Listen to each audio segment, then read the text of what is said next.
আসন্ন জাতীয় সংসদ নির্বাচনকে সামনে রেখে রাজনৈতিক দলগুলো সুষ্ঠু ও অংশগ্রহণমূলক ভোটের প্রয়োজনীয়তার উপর জোর দিয়েছে। 27 অক্টোবর প্রথম আলো কার্যালয়ে এক গোল টেবিল বৈঠকে বিএনপি, জামায়াতে ইসলামী ও জাতীয় নাগরিক পার্টির নেতারা বলেন, নির্বাচনে জনগণের আস্থা ফিরিয়ে আনা এখন সময়ের দাবি।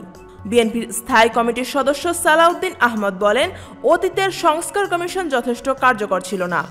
রাষ্ট্রীয় দায়িত্ব পেলে বিএনপি নতুন সংস্কার কমিশন গঠন করবে, যেখানে নাগরিক সমাজের মতামতকে অগ্রাধিকার দেওয়া হবে।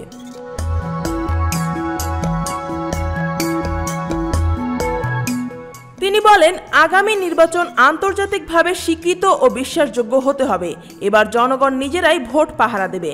আইন শৃঙ্খলা বাহিনীর নয়, বরং জনগণের হাতেই থাকবে ভোটের নিরাপত্তা। বিচার বিভাগ স্বাধীন করার প্রতিশ্রুতি দিয়ে তিনি আরও বলেন, অধস্তন আদালতের নিয়োগ ও বদলি সুপ্রিম কোর্টের হাতে থাকা উচিত। গণমাধ্যমের পূর্ণ স্বাধীনতা এবং সংসদে উচ্চকক্ষ গঠনের বিষয়টিও বিএনপির ইশতেহারে থাকবে।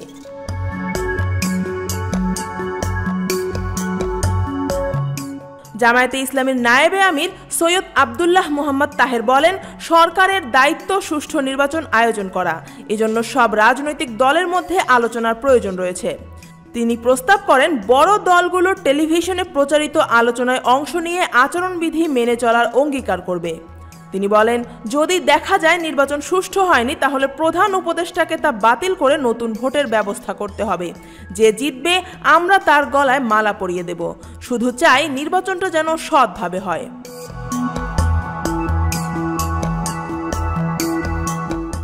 জাতীয় নাগরিক পার্টির সদস্য সচিব আক্তার হোসেন বলেন, ক্ষমতার হস্তান্তর যদি শান্তিপূর্ণভাবে হয়, তাহলে দেশের রাজনৈতিক স্থিতি বজায় থাকবে।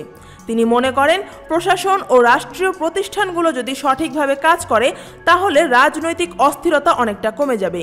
নারীর রাজনৈতিক অংশগ্রহণ প্রসঙ্গে তিনি বলেন, ঐকমত্য কমিশনে নারীদের সরাসরি নির্বাচন করার প্রস্তাব থাকলেও বাস্তবায়নের পথে জটিলতা রয়েছে।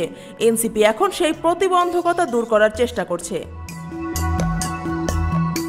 News desk, Dhaka watch.